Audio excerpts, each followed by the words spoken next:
So what I want to do now is, and we'll come back to this idea of how to break the influence cycle over you again later on. This is more an introduction to get your mind rolling this way. And partly because we want to figure out how can we direct the conversation. We need to be in control in order to do the conversation hypnosis, right?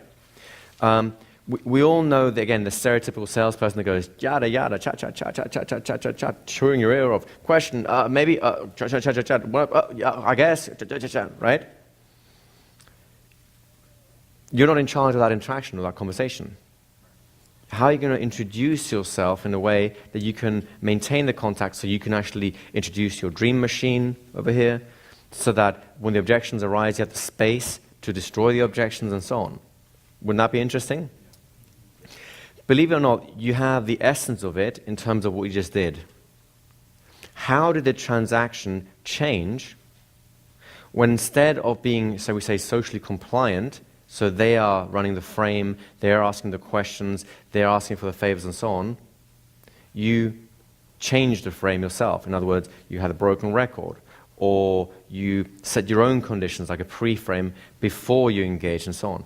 How did the interaction feel different or change compared to how you did it earlier on? Any answers? Was it different? Yeah. Yes? Yeah. Speaking to you as the subject, the person being influenced at this point, would you say you felt more empowered or less empowered the second time? More empowered? Would that be fair to say? Would it be fair to say then that once you introduced your own, like, your defense mechanism, whether it's like saying, not interested, not interested, not interested, or presenting your own pre-frame, sure, on the condition that, and so on, that something changed in your partner as well, the influencer. Did you notice that for a moment they went, even though they knew it's coming, there was a moment where they had to reevaluate what's going on. You've broken their script, so to speak. Did everyone notice that? Right? If you really want to notice this works great. This is a lot of fun then, because then those annoying phone calls you get at night sometimes become a lot of fun.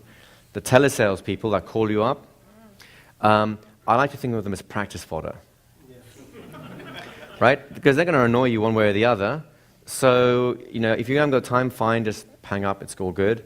But if I just remembered, one guy I just decided to just try all kinds of things out. I annoyed him so much, he ended up giving me doing crank calls for the next hour.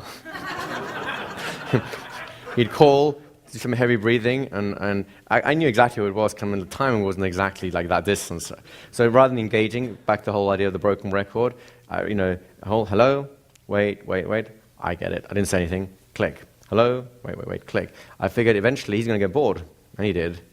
But the point is, you need to know a little bit of these things, because if you go a little bit too far, someone's ego might get involved too. But on that note aside, telesales are great people to start playing with because they have a sales script. Often if it's a good sales script, you'll recognize a lot of the patterns we've talked about already. More importantly, their mindset is fixed.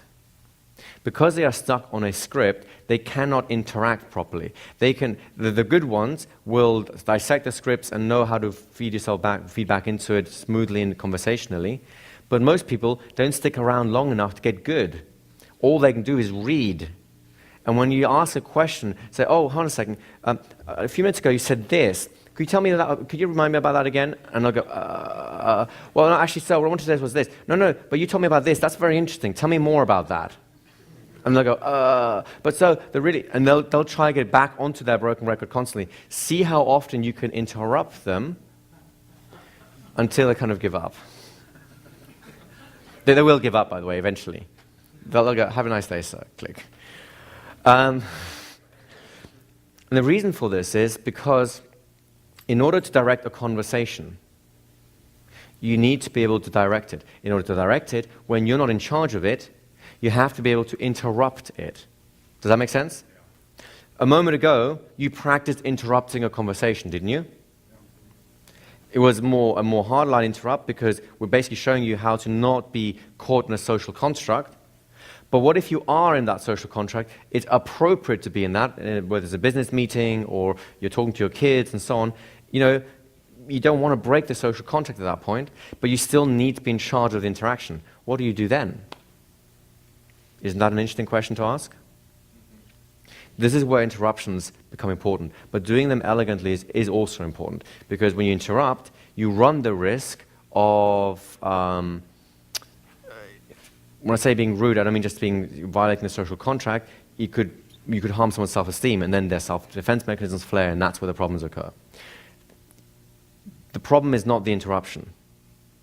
The problem is if someone's ego is bruised as a result of the interruption. Does that make sense?